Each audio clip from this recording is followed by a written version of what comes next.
Ora,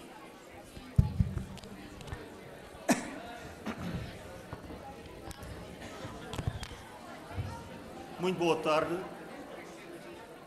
Muito boa tarde de novo para alguns, para outros pela primeira vez. Agradeço a vossa presença e quero dar de imediato início a esta nova ação de sensibilização, esta sobre comunicação não verbal. É uma ação que vai ser apresentada pelo professor António Ricardo Mira, doutorado em Ciências da Educação e professor auxiliar do Departamento de Pedagogia e Educação da Universidade de Évora. Portanto, Sr. Professor, o palco é seu, faz favor. Muito obrigado. Obrigado por ter aceito participar nesta sessão e agora faço Muito obrigado, a palavra. Sr. Muito obrigado. Obrigado.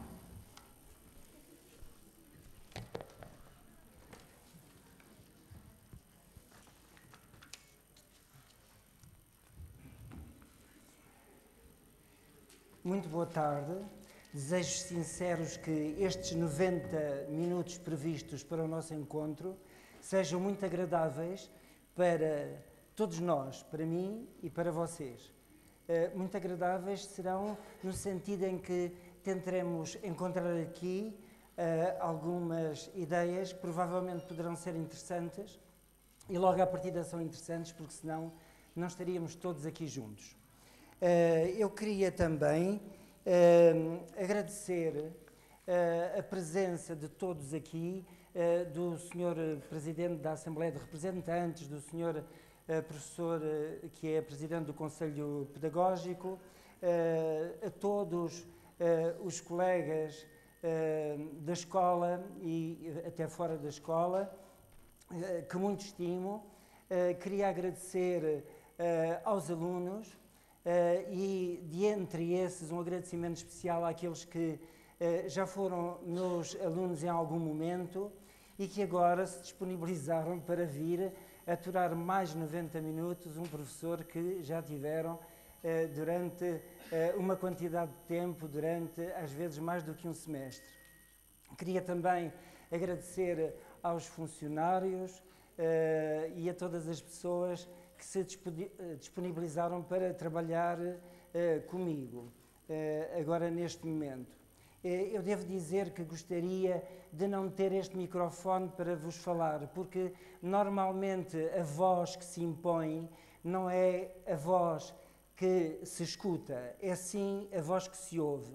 De qualquer maneira, eu, tendo a idade que já tenho, pressupus que não aguentaria estar a falar sem este auxílio.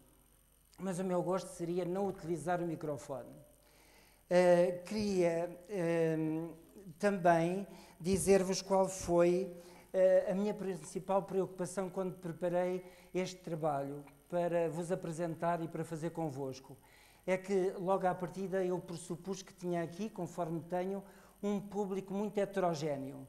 Portanto, eu tive que pensar que não vinha falar para especialistas, vinha falar também para eles, mas vinha falar para todas as pessoas, algumas delas que até desconhecem esta matéria. Portanto, eu tentarei fazer algumas fundações científicas daquilo que digo, e logo no início farei isso, mas depois entrarei também por um discurso um pouco de divulgação desta ciência relativamente nova, que nasce como ciência nos anos 50 do século passado.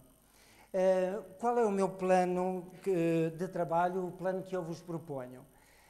O meu plano será de, inicialmente, fazer de facto um enquadramento teórico, ainda que com algumas imagens para que esse enquadramento seja claro, nos aspectos que eu quero que ele seja claro. Depois, entrarei por vos mostrar uma quantidade de imagens e, no final, apresentarei, ou antes, teremos um tempo para poderem fazer perguntas e para podermos falar dos temas que eu aqui vos proponho. Já agora, para despertar um pouco a vossa curiosidade, eu escolhi muitas imagens, aquelas que vou comentar convosco na segunda parte do trabalho, escolhi-as servindo-me de pessoas que muito convivem connosco no cotidiano. Assim, mostrarei algumas imagens do Sr. Presidente da República, algumas imagens do Sr. Primeiro-Ministro, algumas imagens do líder da oposição. Mostrarei também algumas imagens do Papa Bento XVI. Como é evidente, não vos poderei mostrar do novo Papa, do futuro Papa, porque esse ainda não conhecemos.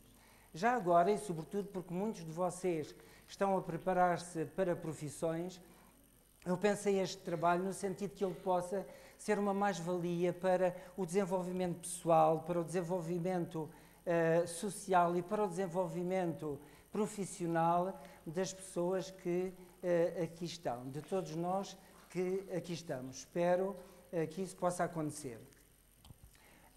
Seguramente que, e já agora explico uma coisa, porque eu gosto muito de explicar os meus procedimentos quando estou em comunicação. Não sei se repararam, mas eu fiz transladar todos os meus objetos para este lado esquerdo, para o vosso lado esquerdo, da mesa. Foi intencional, porque eu sei que a minha comunicação é uma comunicação que vai radicar muito nos afetos, na afetividade e nas emoções. Logo, qualquer orador, para conseguir alguma coisa a este nível, deve situar-se exatamente deste lado, para que o hemisfério direito de cada um dos auditores possa, através da esquerda, possa ser estimulado e, portanto, se ter, no fundo, uma atenção maior, uma adesão maior àquilo que vamos dizer, àquilo que vamos apresentando. Esta é a pergunta que me pus, que se porão, e a ela vamos tentar responder. É evidente que quando se fala exatamente numa pergunta deste tipo, está presente, logo à partida, a questão da comunicação. Eu trouxe 3 ideias, sobretudo para sabermos do que é que estamos a falar. Uma ideia tem a ver com a etimologia da própria palavra. Comunicar significa pôr em comum, da mesma maneira que podemos dizer etimologicamente que é fazer comunidade. Se nós não fazemos isto, então provavelmente estaremos numa outra esfera, que poderá ser a da informação, mas seguramente que não é a da comunicação. Escolhi também aqui uma definição e, sobretudo, uma maneira de dizer dos nossos irmãos espanhóis em que eles utilizam comunicar-se. Esta conjugação reflexa e aquela definição que ali está, e é assim que eles se referem ao comunicar com o outro, tem um âmbito que a mim me agrada muito. Ou seja, comunicar-se, no fundo, é fazer o outro partícipe exatamente daquilo que cada um de nós tem. E é nesse sentido que se deve encarar a comunicação e repensar até aquilo que normalmente chamamos meios de comunicação, quando, do meu ponto de vista, e segundo esta ideia, provavelmente são mais da informação do que propriamente da comunicação.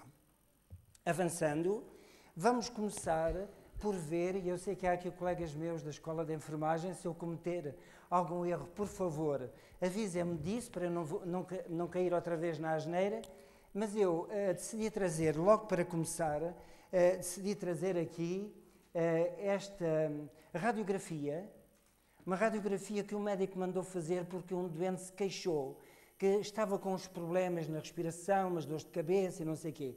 O médico entendeu fazer um exame aos seios perinasais para ver se havia algum problema de sinusite.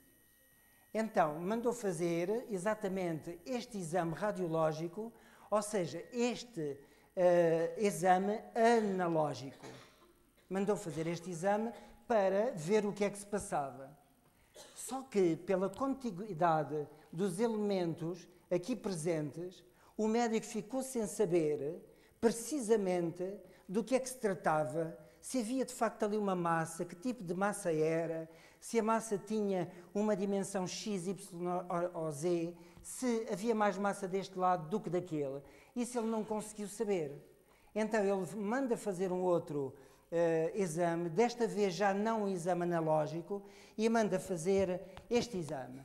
Ou seja, um exame digital, uma TAC. tomografia axial computurizada. E então ele chega à conclusão que aqui, de facto, existe uma massa que é inferior a esta massa que aqui existe. Mas ele tem até a possibilidade de saber, com esta escala que aqui tem, é capaz de saber exatamente quanto mede essa massa e se isso é suficientemente grave ou não, ou se é necessário fazer-se um tratamento ou que tipo de tratamento se deve fazer. Este exame, sim, um exame digital. Bom, porquê é que eu vos trouxe este exemplo? Eu trouxe-vos este exemplo porque os seres humanos comunicam digital e analogicamente. A linguagem digital tem uma sintaxe lógica sumamente complexa e poderosa, mas carente de adequada semântica, ou seja, de sentido, de significado. Lembram-se que esta comunicação digital a que eu me estou a referir é o segundo exame que foi feito, que é do tipo digital. Ao passo que a linguagem analógica, o primeiro exemplo era um exame analógico, possui a semântica, ou seja, possui o sentido, mas não tem uma sintaxe adequada para a definição não ambígua da natureza das relações. Ou seja, ali no exame não sabia muito bem até onde é que ia aquela massa, que medida tinha e a gravidade que ela tinha. Ora bem, ou seja, existe uma certa ambiguidade que o digital já não permite. Então, porquê que eu falei disto? Porque eu venho falar-vos daquilo que é a comunicação não verbal. Ou seja, os humanos comunicam digitalmente, ou seja, comunicam por palavras, isto é a comunicação verbal, mas também comunicam analogicamente, ou seja, não verbalmente. E o não verbal, logo à partida, traz aqui um problema. E já agora, convém-me também dizer que quando se fala em comunicação não verbal, não é necessariamente a comunicação do corpo. Ou seja, body language, como aí está escrito. Porquê? Porque não é só a linguagem do corpo que é comunicação não verbal. Também é. Mas a comunicação não verbal são coisas tão simples ou tão complicadas como isto. Se calhar agora simples, mas complicadas na altura em que as tivemos de aprender. Não foi por acaso que todos os meus amigos que aí estão se foram sentar no sítio em que estão sentados e não se precipitaram todos a sentar-se aqui. Porque logo à partida houve nos objetos indicações não verbais que disseram onde é que cada um se deveria sentar. Da mesma maneira que não me passou pela ideia sentar-me à esquerda do professor Ventura. Bom, todo este tipo de signos, ou seja, já agora eu encontrei um significado interessante, muito simples, para aquilo que é um signo. Um signo é uma coisa que está em vez de outra coisa. No fundo, o que é? Ou seja, é algo que eu escolho para me representar uma realidade ausente. E, portanto, eu tenho ali algo a substituir isso. E muitas vezes é com isso que eu lido, com o signo, e não tanto com a realidade. Sei que tenho aqui colegas do Departamento de Línguas e Literaturas. Acho que poderíamos ir por aí e falar de Peirce, falar do signo, da ambiguidade do signo, etc., mas não é por aí que eu quero ir. Bom, avançando, eu queria agora mostrar-vos o seguinte, é que eu não resisti, ainda que eu faça aqui uma pausazinha, resisto agora, uma pausazinha só para dizer que, ao pensarmos neste tipo de comunicação que é ambígua, já estou a definir a comunicação não verbal, já estou a definir de uma determinada maneira, mas por causa dessa ambiguidade, e já que nós estamos sempre aptos a poder fazer essa leitura desses signos não verbais, é preciso ter cuidado, não tirar conclusões precipitadas da leitura de um signo, que pode, por exemplo, dizer-nos que aquela pessoa é antipática. Mas isso é ambíguo, eu provavelmente terei lido um signo de uma determinada maneira, mas como eu sei da ambiguidade da comunicação não verbal, há uma regra básica que eu tenho que respeitar. eu tenho que ir à procura de mais mais três coisas, para além desta primeira indicação, para que eu comece a dizer com alguma segurança que aquela pessoa é antipática, ou pelo menos que está antipática. Tudo por causa da ambiguidade. Já agora, quando eu falo de ambiguidade, estou a falar de uma coisa que também tem a ver com o seguinte, que é a capacidade que nós, através da comunicação não verbal, temos de, ao mesmo tempo, transmitir uma quantidade, por exemplo, de sentimentos. Então, como ela é uma comunicação analógica, não é digital, não tem lá a tal escala, eu não posso dizer até aqui estás a ser, por exemplo, humorista e a partir daqui estás a ser irónico, por exemplo.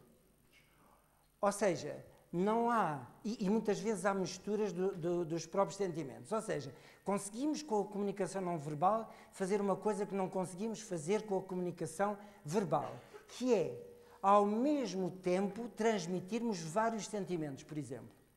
Isso a gente não consegue com as palavras. Portanto, eu digo assim, eu estou triste, mas ao mesmo tempo não sou capaz de dizer, ao mesmo tempo, no tempo real, não sou capaz de, ao mesmo tempo, dizer que estou com esperanças daqui a bocadinho já não estar.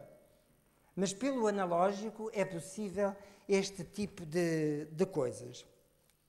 Ora bem, dizia eu há pouco que não resisti a trazer-vos uma quadra popular que eu encontrei e acho de uma sabedoria incrível, como aliás são estas coisas da sabedoria popular, para que vejam como, numa linguagem tão simples, se define exatamente o que é a comunicação não verbal, na sua ambiguidade.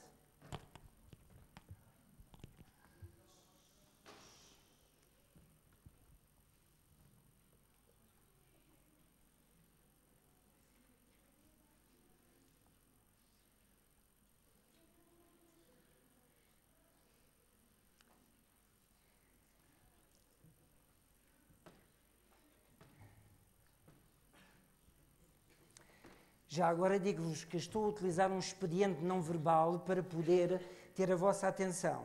Ou seja, não pude começar a falar novamente sem que eu visse que toda a gente já tinha lido a quadra e que toda a gente já a tinha saboreado.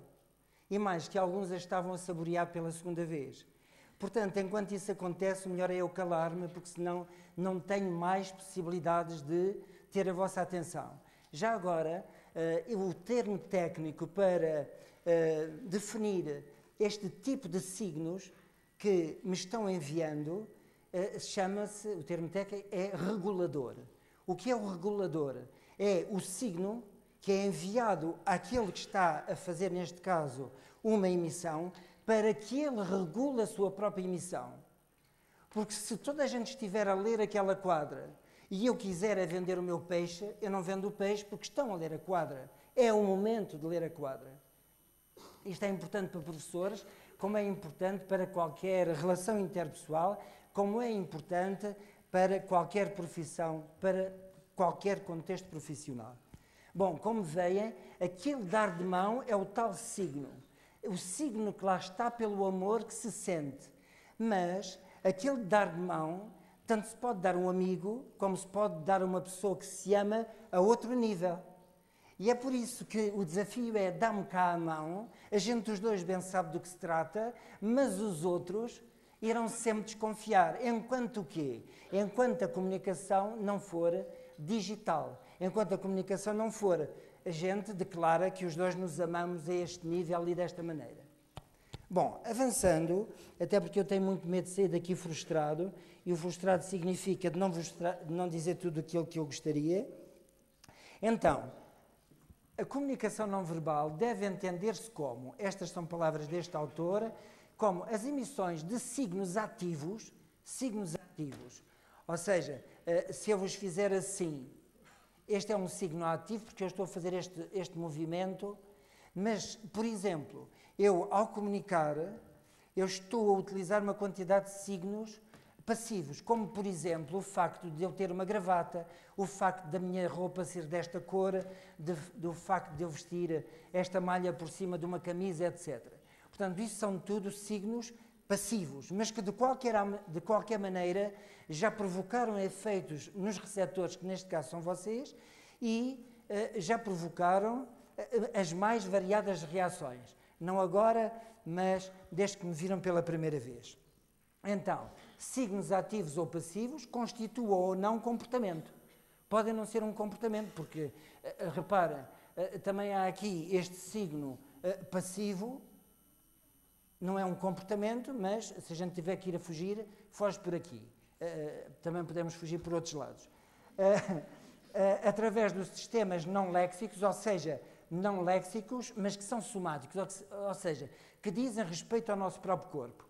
Objetais, podem ser objetos, e ambientais. Contidos numa cultura, claro, porque aquilo, muitas das coisas, eu sobretudo estou a falar de emblemas, que são determinados gestos, que aqui podem funcionar em termos de expressão corporal na nossa cultura com significado e que noutra cultura não significarão. A rainha de Inglaterra foi com o marido a um do Médio Oriente, a um desses países, já não me lembro onde é que foi, qualquer, não invento porque eu já não me lembro. Só sei que o protocolo disse, por favor, nunca aponte. Nunca aponte porque esse é um sinal, lá na cultura, um signo obsceno.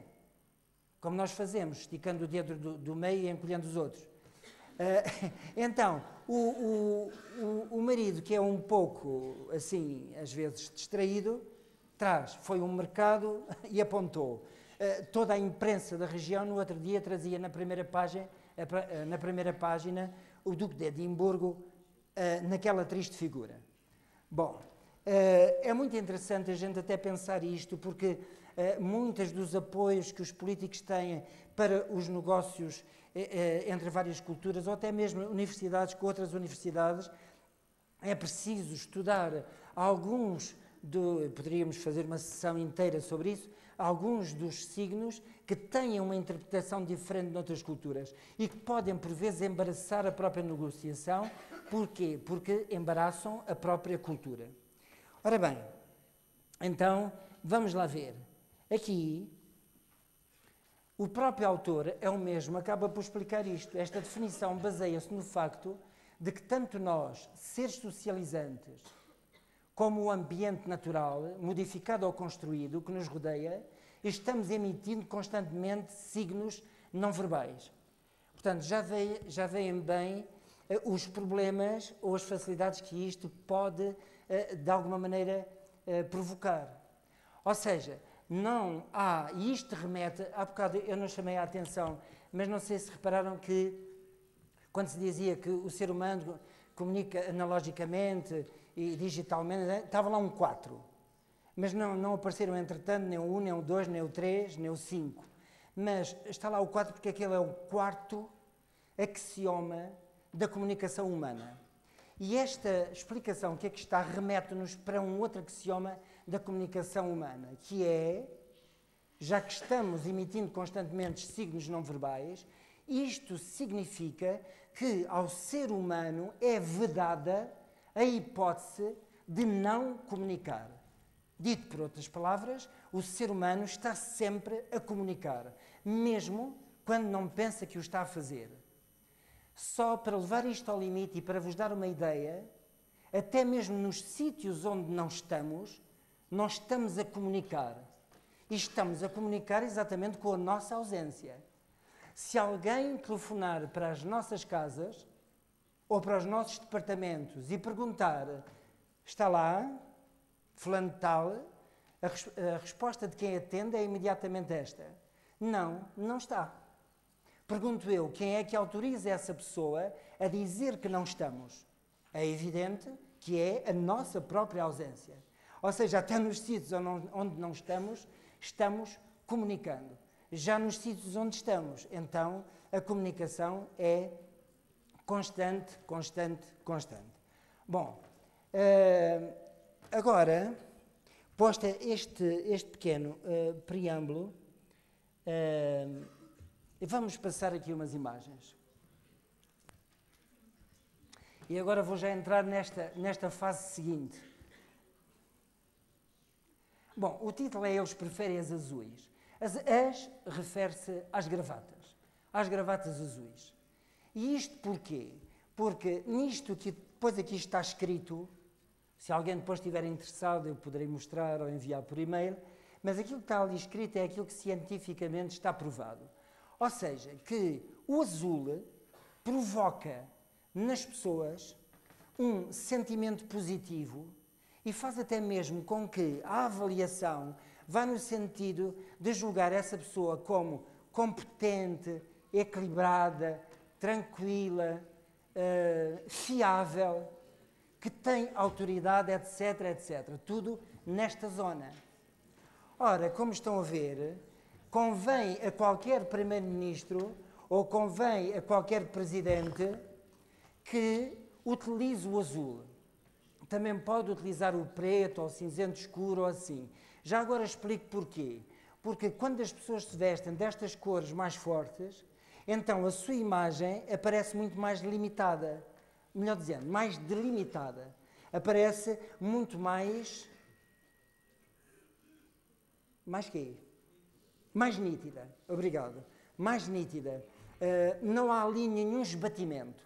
Ao passo que uma pessoa que se vista, por exemplo, de creme, eu hoje não me vestiria de creme porque não me agradava, pelas razões que já estão a adivinhar.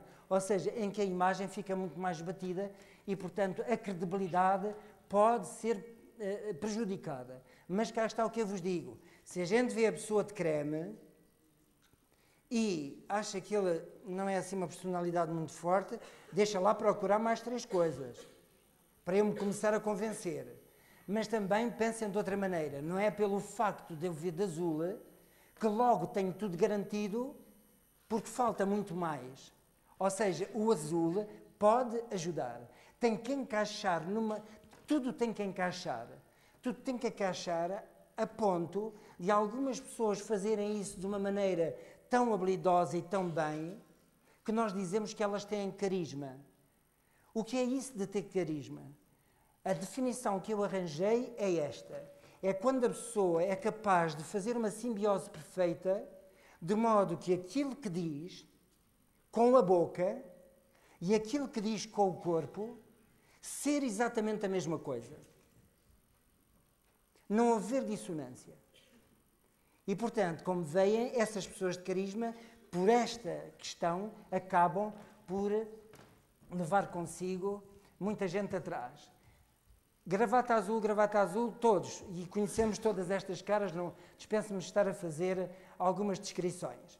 Mas não me importaria nada de vos alertar para uma utilização, muitas vezes, não direi abusiva, mas intencional, de nos conduzirem a determinadas ideias. E, em política, e nós próprios, no nosso pequeno universo, também fazemos a mesma coisa. Isso é muito usual. E se não vejam, olha-se para longe, bela fotografia, hein? Quer dizer, o horizonte não é aqui, é ao longe.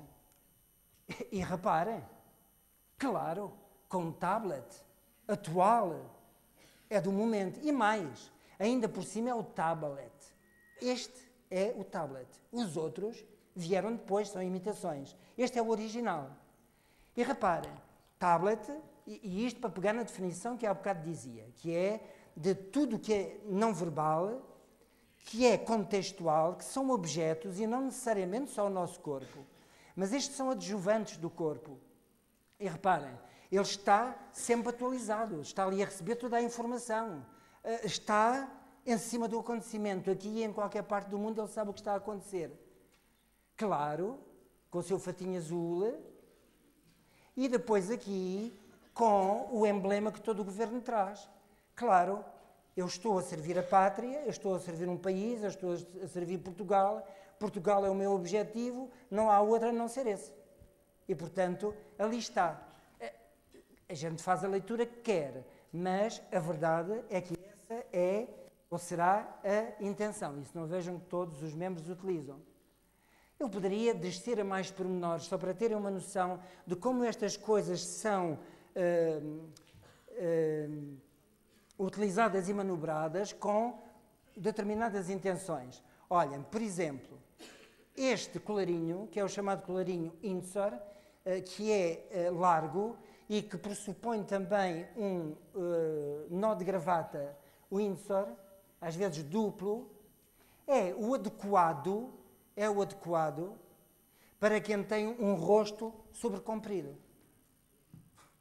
Portanto, não está ali seguramente por acaso. Ou se foi por acaso, até convém que seja assim. Normalmente as pessoas de rosto arredondado não devem utilizar este tipo de colarinho. Isto é só um pormenor para verem como o vestuário, ao longo do tempo e desde sempre, serviu para comunicação com os outros.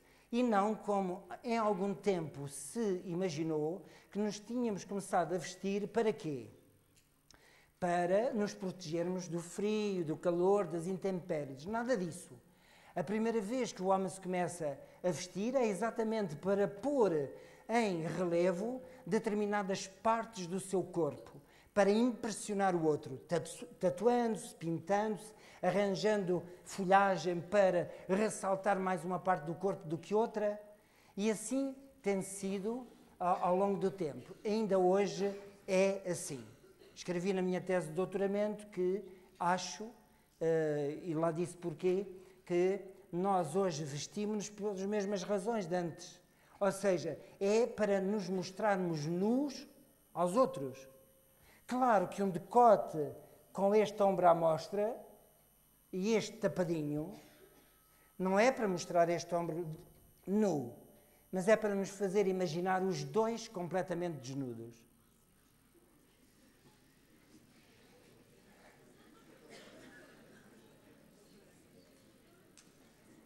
Uma outra coisa tem a ver, por exemplo, é só um pequeno exemplo, porque senão eu depois não mostro tudo e fico muito triste.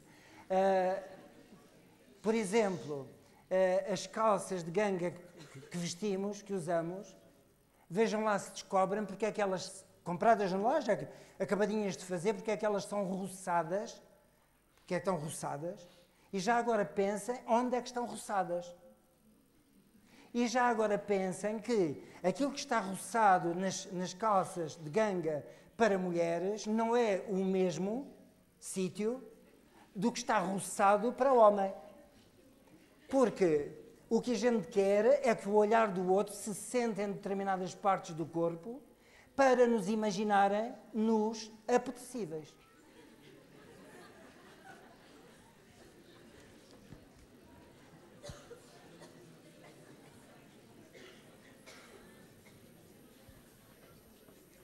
Já agora, quem quiser ler alguma coisa sobre a psicologia das cores, este é o tratado que eu conheço mais completo e mais atual sobre as cores.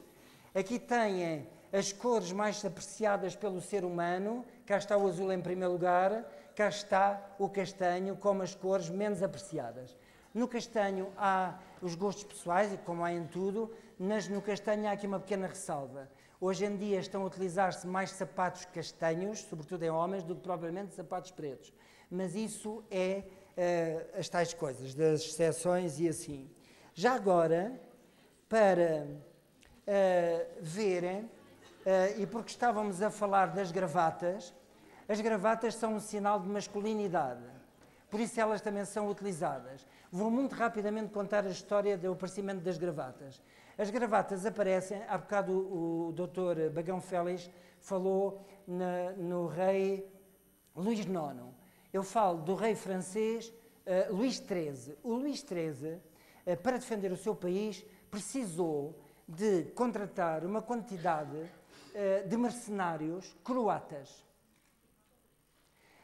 E esse era uma tropa da elite que se distinguia exatamente por ter atado ao pescoço um género de um lenço com um nó daquele género de nós que fazemos nos embrulhos.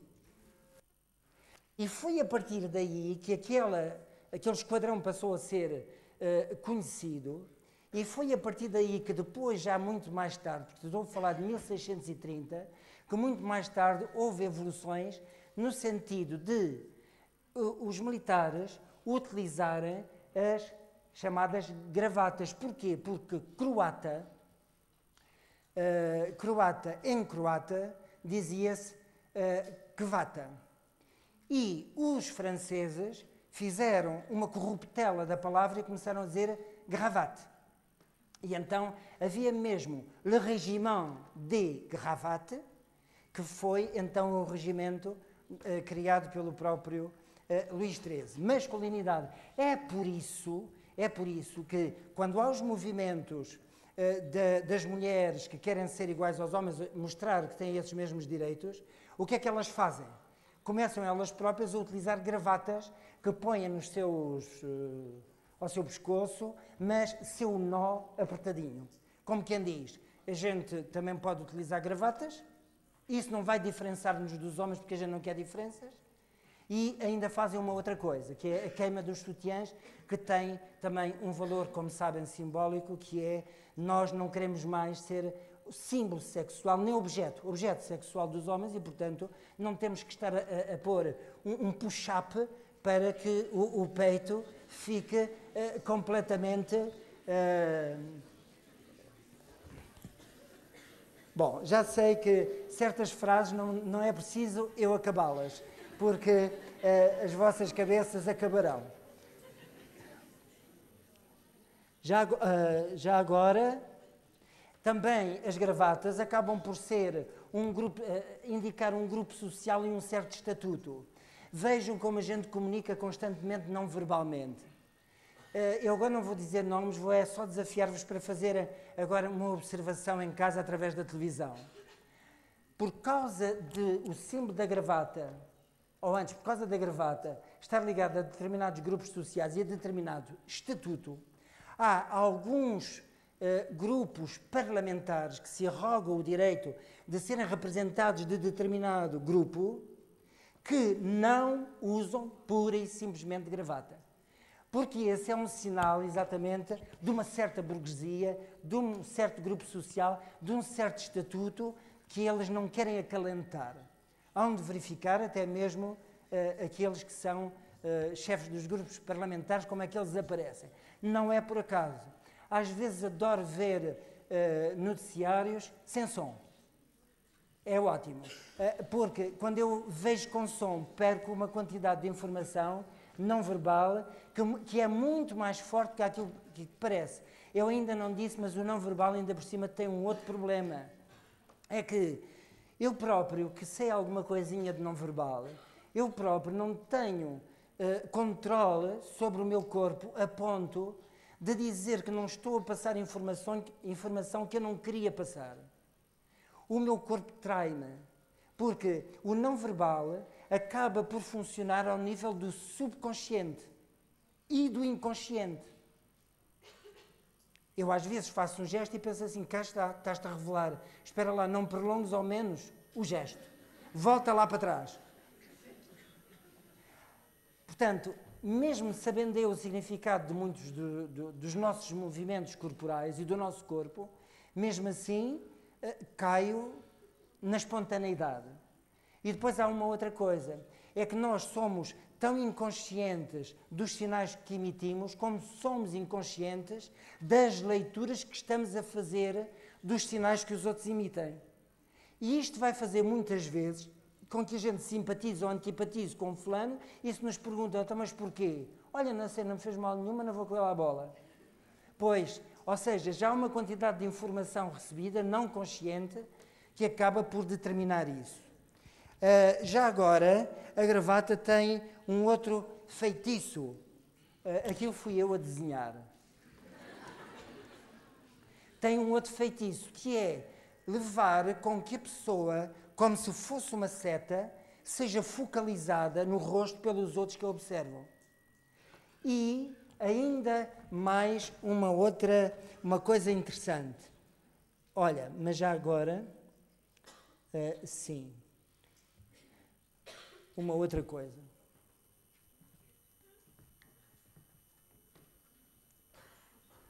Qual destes senhores é mais alto? O da esquerda ou da direita? O da esquerda. Não sei se ele ainda é, mas era primeiro-ministro da Eslováquia. E este era o antigo ministro dos Negócios Estrangeiros. Muito mais baixo que ele. O que é que acham na gravata dele? Curta ou comprida?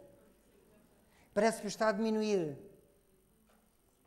Ao passo que este homem mais baixo vai tirar um partido da gravata, porque a gravata também serve muito bem quem é mais baixo, porque dá a ilusão de que o sujeito que a põe é muito mais alto do que aquilo que é.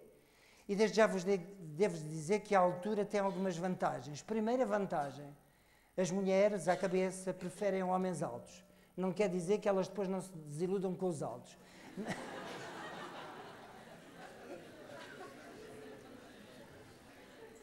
Não sei se a minha mulher está por aí, se ela estivesse eu perguntava-lhe diretamente. Como eu não sei e não a vejo, pergunto-lhe logo quando chegar a casa. Ou então não preciso, porque ela já me deve ter dito não verbalmente. É que fingi que não vi.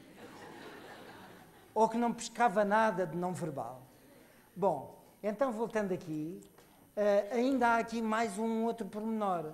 É que aquela gravata, tendo aquelas riscas assim, da direita para a esquerda, ainda mais dão a ilusão da altura. Portanto, as gravatas também se usam para isso. Já agora, e porque também em determinados sítios é preciso saber estas coisas, as pessoas quando estão sentadas e estão de fato devem estar como estes cavalheiros, abertos, mas quando se levantam devem, para comunicar com os outros, fechar. Portanto, esta é uma regra que me diz respeito ao vestuário. Já agora, e porque falámos há pouco que não é só o comportamento, não é só a pessoa, mas toda a envolvência e os próprios objetos que comunicam coisas, eu quis trazer-vos esta imagem porque muitas das vezes os próprios objetos obrigam-nos a determinadas posturas que são ótimas para construir a nossa própria imagem, uma imagem favorável. E se não vejam o seguinte, eu não sei se já repararam para os meus ombros enquanto tenho estado a falar, mas já agora digam-me lá sinceramente, preferem-me assim ou assim? Vá lá.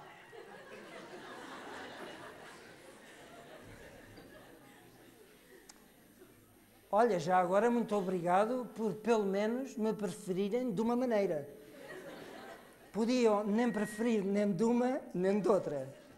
Bom, mas voltando a falar a sério, aliás, eu acho que se deve falar a sério sempre a brincar, que é mais saboroso. Bom, então, reparem que às vezes há determinados objetos, e não é por acaso que esta é uma cadeira de conferencista ou de professor, estes braços obrigam-me a que os meus ombros não venham para baixo mais do que o que devem. E, portanto, eu consiga manter mesmo sentado uma postura em que há aqui um ângulo reto entre o meu ombro e o meu pescoço, o que me favorece a imagem. Reparem o que acontece nesta com o Papa, na cátedra. Exatamente a mesma coisa. Ou seja, estes braços puxados acima obrigam que o Papa tenha os ombros o mais puxado para cima e não fique ali a derreter-se para ele abaixo. O que não daria uma imagem de tanta credibilidade. Já agora,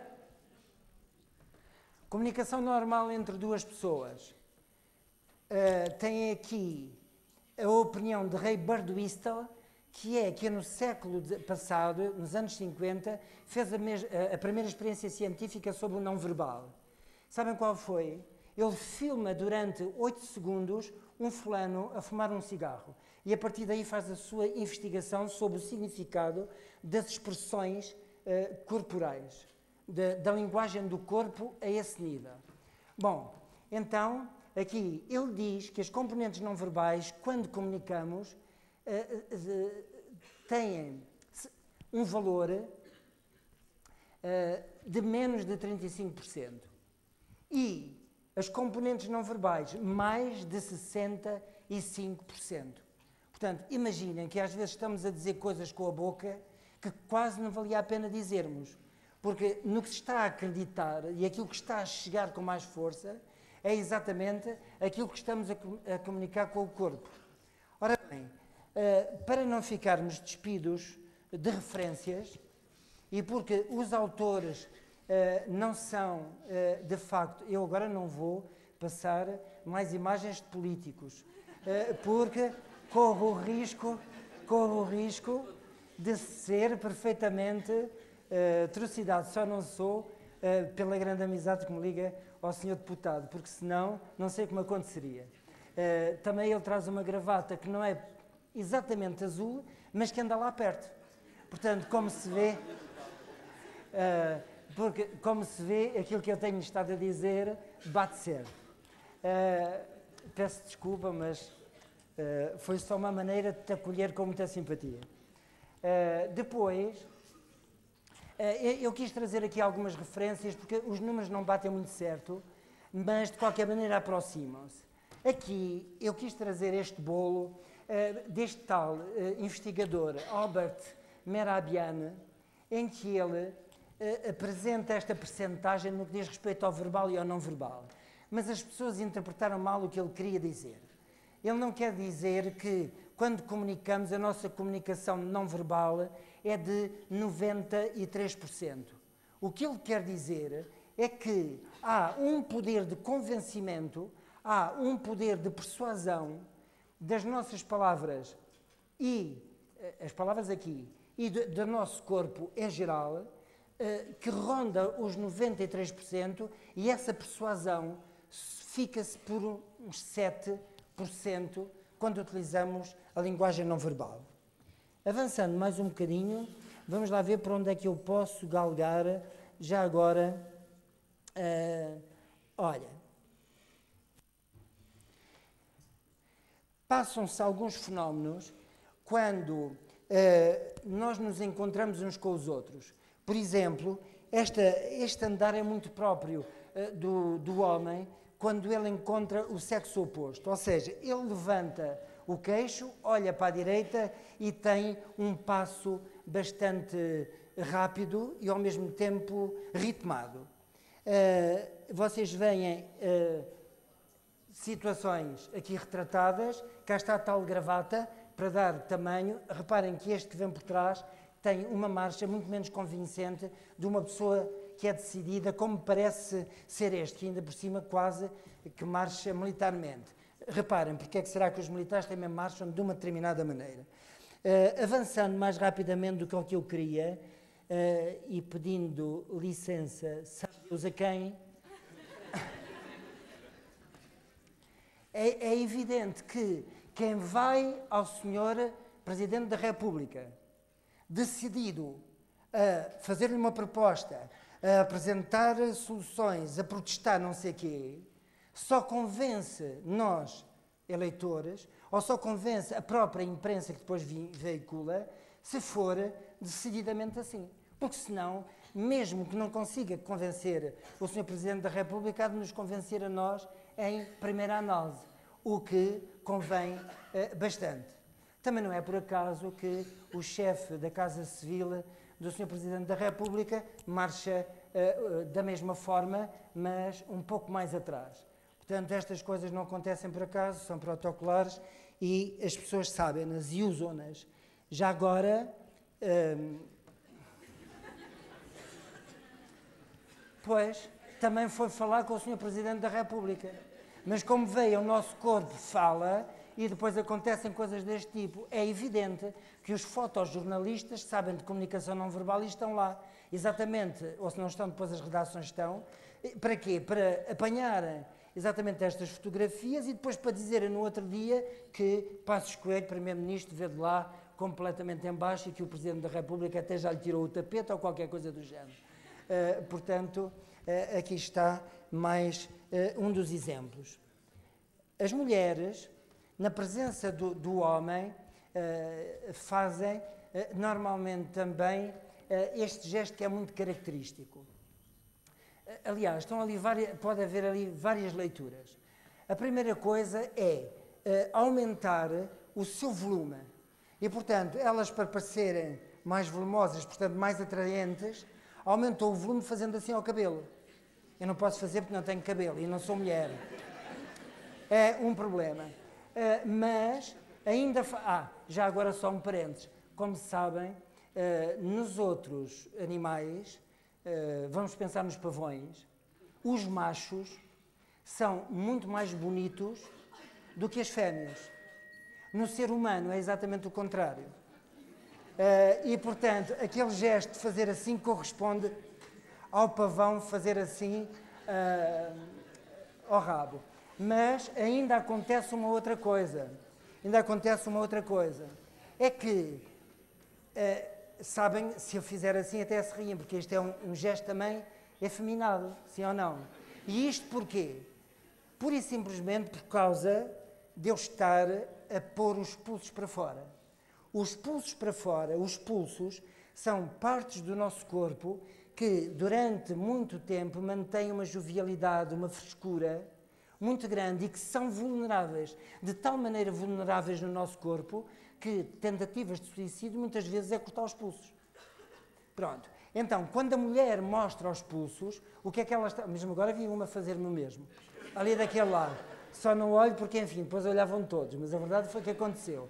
Mas isto deve ser por uma outra coisa, por um fenómeno, se eu tivesse tempo explicava, que é o de espelhamento. Está-me a correr bem, porque se essa assistente está, assistente no sentido em que a pessoa que está a repetir o meu gesto, é porque ela está espelhando comigo e, portanto, ela está sintonizada, está atenta e está a levar a coisa a sério. Também não poderia ser de outra maneira. Então, mostrando os pulsos, é um sinal de submissão ao homem. Uma outra coisa que é, esta não está muito, mas é fazer a inclinação da própria cara. Mas há ainda aqui uma outra questão que tem a ver com as feromonas, que, como vocês sabem, são captadas pelo aparelho olfativo, mas que não cheiram a nada, ao contrário que as pessoas pensam. Estas feromonas cheiram muito bem, cheiram a nada. Nem bem nem mal, não cheiram. Mas elas são um estimulante de atração sexual. E as feromonas vêm muito das axilas. E, portanto, quando a mulher faz isto...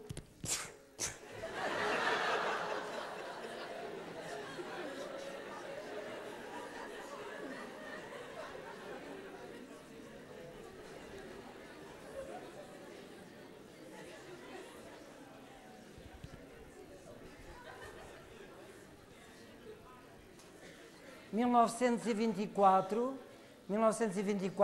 um postal ilustrado da época, em que se joga exatamente com a sensualidade desta mulher, que está muito patente neste mostrar do pulso. Mas se me perguntarem, até o outro está escondido, claro, está escondido, que é para a gente ter a ideia de que qualquer dia ela até mostra os dois. E aí é que está a sensualidade.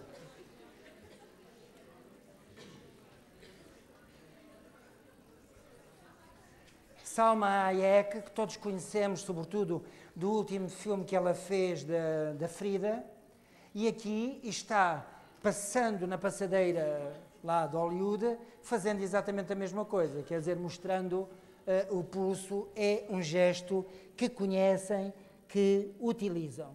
Não é por acaso que as mulheres utilizam pulseiras. Para quê? Claro, pulseiras para a gente olhar para os pulsinhos. Mas também não é por acaso que as mulheres utilizam nos tornozelos as mesmas pulseiras também, porque os tornozelos têm um efeito parecido, relativamente sensual, relativamente parecido àquilo que eu descrevi, relativamente às mãos. Vai tudo muito rápido. Estava a ver se ainda dava tempo para mostrar uma fotografia em que aparece o Sr. Professor Zorrinho. Pôs-se a jeito, estava ao pé do António José Seguro, e então foi apanhado. Então, queria mostrar aqui o seguinte. Reparem que como a indústria e o comércio conhecem bem este tipo de coisas. Há algumas sandálias, tipo romano, que já trazem essa tal pulseira à volta do próprio artelho para, de uma cajadada, se matarem dois coelhos. Ou seja, logo aí ficam duas coisas expressas. Olha,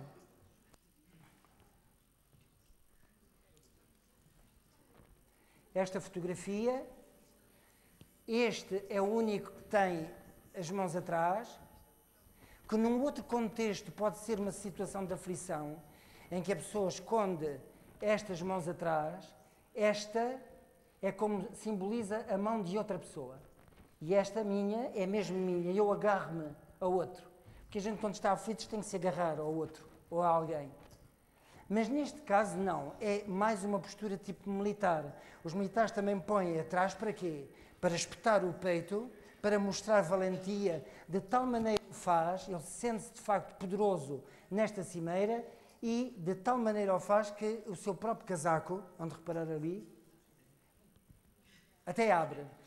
Até abre. Depois, eu não sei se é verdade, mas a verdade é que o nosso Presidente da República é descrito como uma pessoa bastante tímida.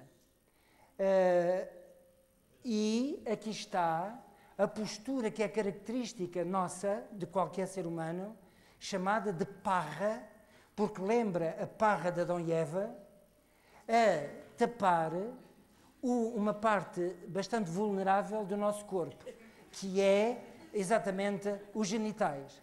E daqui a pouco já vos mostro. Aqui os outros... Não mostro, não.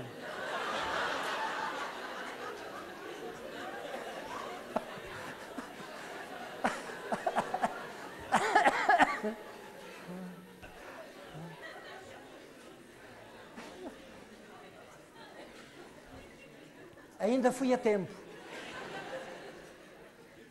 Olhem, eu não sei, alguém saberá melhor do que eu, aqui na sala, o que é que os conselheiros de imagem dizem. Mas, seguramente, bons conselheiros de imagem dizem isto: pendure os braços pelo seu corpo abaixo, sobretudo se é baixo.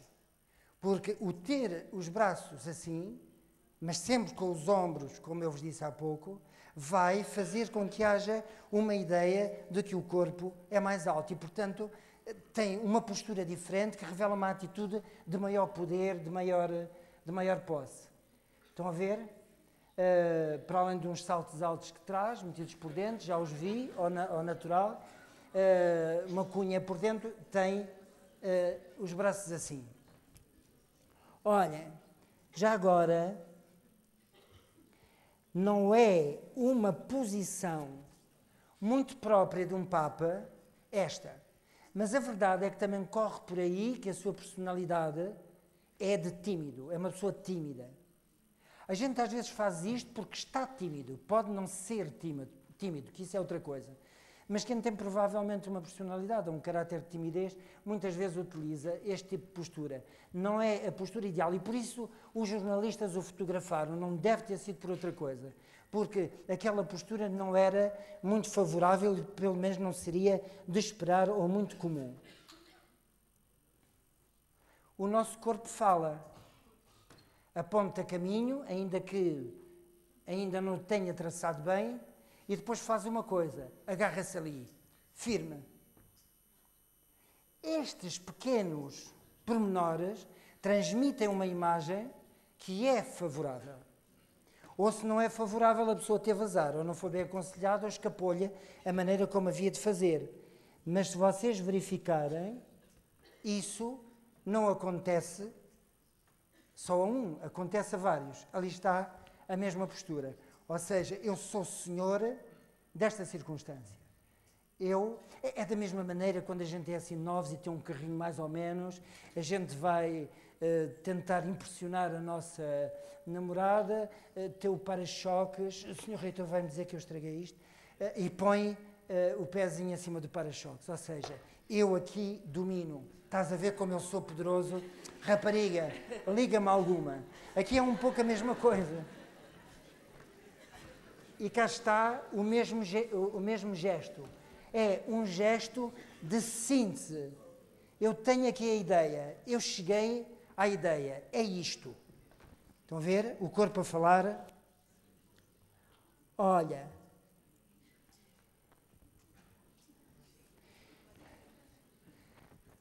Se traçarmos aqui uma linha perpendicular,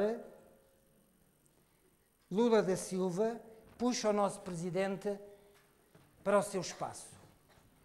e tira-lhe imediatamente poder. E tira, cá está a tal história, temos que ver sempre vários signos. Tira-lhe poder, que também se vê que já tirou numa outra circunstância. É porque a parte da fotografia que mais impressiona, que mais põe em destaque o indivíduo, que mais lhe dá destaque, é exatamente a parte esquerda da imagem. Houve brigas entre Clinton e Yasser Arafat e mais a autoridade palestina. Sim, já viram, os dois que brigaram-se porque um queria ficar do lado esquerdo e o outro não permitia. Porque já sabiam que a fotografia, ao sair cá para fora, daria mais poder, em termos de comunicação não verbal, àquele que se posiciona do lado esquerdo. O nosso corpo fala. Olha, aqui ele faz... Ali até temos o pau da bandeira a marcar ali ao meio. Faz a mesma coisa, puxa-o para cá. Eu estava tentado também a fazer uma leitura daquele aperto de mão, mas não sou capaz de fazer como eu pensava que poderia fazer. E isto pelo seguinte, porque já na outra fotografia anterior, a posição da mão, este dedo indicador no pulso, é exatamente igual. E numa situação e noutra não é correspondida. Se fosse correspondida ali, daquele lado, e o indicador está aqui, não está no pulso, poderia ter um outro significado. Mas é, como todos sabemos, pressuponho eu, é um comprimento maçónico. Portanto, seria um comprimento maçónico. Não será, eventualmente, ou pelo menos não foi correspondido. Poderá haver aqui, lá está a tal história. Temos que fazer outras observações. Há maneiras de chamar a atenção e traçar caminho, este dedo assim, mas também há uma outra maneira. E esta é agressiva e normalmente não é bem acolhida. E isto porquê? Porque quando nós apontamos, e apontamos ao nível da nossa própria cara, isso tem uma intenção que é interpretada desta maneira. É vista pela maior parte das pessoas como sendo uma ordem, algo que de alguma forma é agressivo. Portanto, quando a gente, até mesmo quando a gente diz aos alunos, vocês quando quiserem falar, ponham o dedo no ar e não sei o quê. Quer dizer, o dedo no ar até abaixo da cara. Porque se é assim, já é agressivo. E mais, se é assim, ainda mais. Porquê? Porque aumenta a nossa própria altura e vai exercer sobre os outros um sentimento de supremacia perante eles. É ou não é encantador esta coisa da comunicação não verbal? Muito obrigado, que é para eu ir daqui contente. Os políticos conhecem bem este sinal. É isto, está aqui a síntese. E tanto faz este, como faz este, como faz este, e expande-se. Este também faz. Síntese. É isto. Aqui está. É como se a pessoa, entre milhares de coisas, já tivesse conseguido agarrar a fundamental. Aqui é a síntese, mas até se sabe os limites da coisa. É isto dentro destes limites. E, portanto, mais um sinal bastante significativo que também têm aqui. Estes signos têm um nome próprio. Chamam-se ilustradores. Ou seja, são ilustradores daquilo que dizemos. Ilustram a nossa própria comunicação verbal. Passando agora já em grande correria, aqui estão outros. Quer dizer, não podemos ir para além disto. Já estamos num limite em que já não se pode ir mais para cima. Mais um outro ilustrador, mas é um ilustrador muito forte porque é feito com as duas mãos.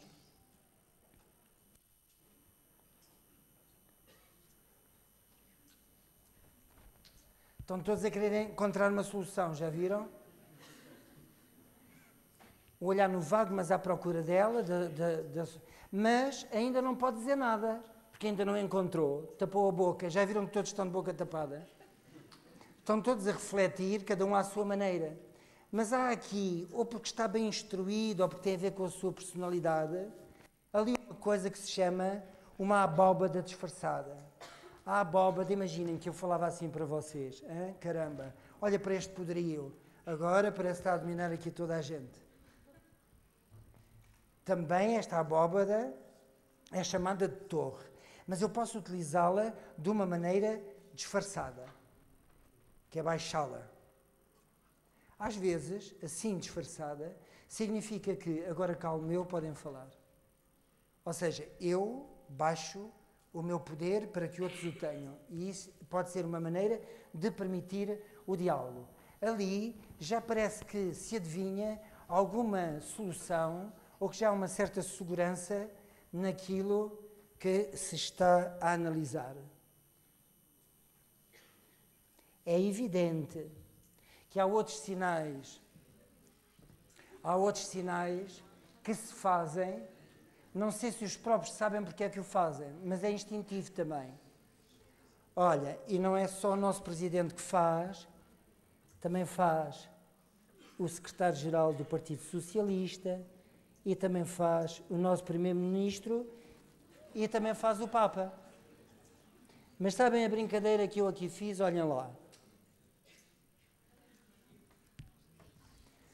Ou seja, os braços é como se fossem duas setas que conduzem ao rosto do indivíduo e que centraliza as atenções. É como se, eu agora fazendo aqui a mesma coisa, olhem para mim. Lá, todos para aqui. Sou o centro das atenções. Estão a ver? Portanto, como se fosse uma seta para mim próprio. Agora, quando utilizar isto, as pessoas lá saberão. Eu há bocado dei comigo quase a fazer. Quando disse para aí uma piada qualquer e depois às tantas vos fiz assim. Mas quando eu ia a fazer pensei, calma, espera lá, não é isso que tu queres. Tu queres é dizer que, enfim, olha, distraí-me e disse esta quando não devia ter dito. É evidente, eu agora galgo mesmo.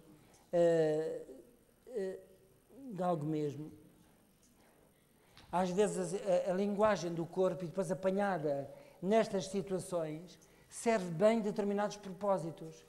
Ou seja, uma notícia de jornal em que diz que o Primeiro-Ministro não sabe o que há de fazer e vem ilustrado com isto, é evidente que este signo também tem um nome, chama-se um adaptador.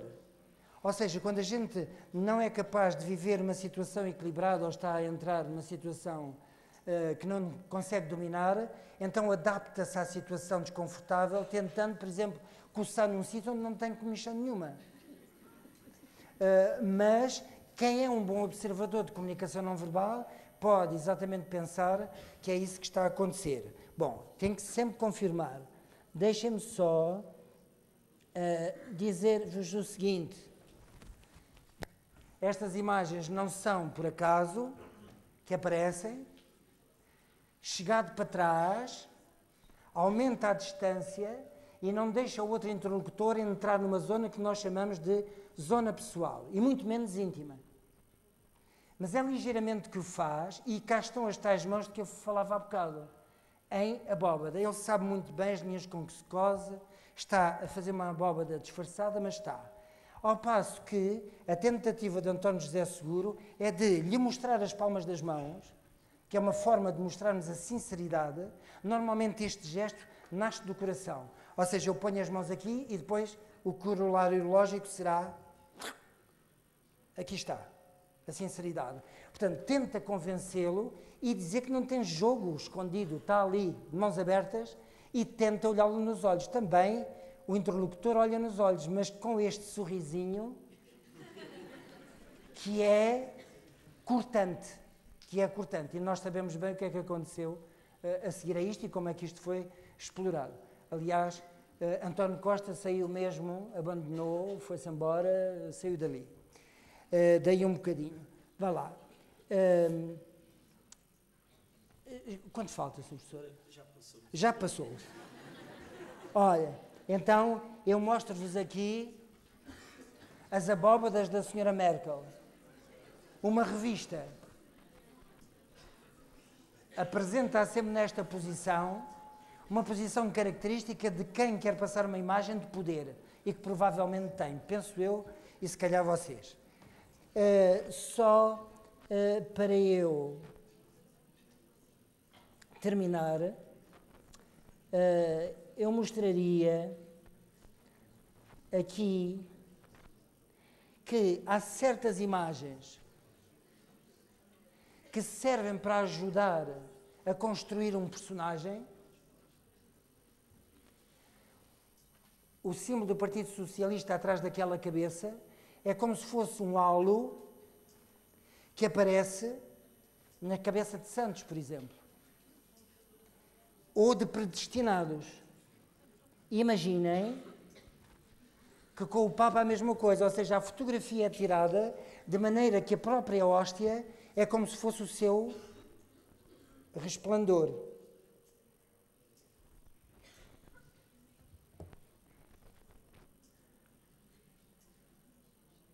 Senhor Professor, permite? É com muita amizade. Não é, por acaso, que aquela fotografia é tirada e se calhar até pode ter sido por acaso, mas de certeza que ao ser publicada foi com a intenção de, numa altura em que, eu penso que isto é na altura em que, de comício para fazer a eleição do secretário-geral. Exato. E, portanto, esta fotografia é intencionalmente publicada porque todos estes halos de luz à volta daquele que se queria eleger como secretário-geral lhe dão uma certa mística, um certo poder sobrenatural que pode conduzir a um voto, pode conduzir a uma vitória. Como veem, e alguém por trás a ajudar. Entretanto, só para terminar, eu queria dizer-vos que, como já viram, esta leitura do não-verbal pode ser utilizada com os mais variados objetivos. Pode-se construir uma imagem através do não-verbal. Pode-se destruir uma imagem através do não-verbal. E eu dei-vos alguns exemplos disso. Agora seria um momento para falarmos alguma coisa, não sei se há tempo uns com os outros, que me fizessem perguntas. Não há? Então, pelos vistos... Muito obrigado. Obrigado. Obrigado.